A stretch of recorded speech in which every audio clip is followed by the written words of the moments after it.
Nobody can correctly hear this sound, so have a listen to the audio and let me know what you think it says. I'll give you the answer afterwards. So here we go. Got it?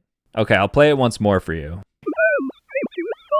Okay, so let me know what you think it said. It's going to be different for every person.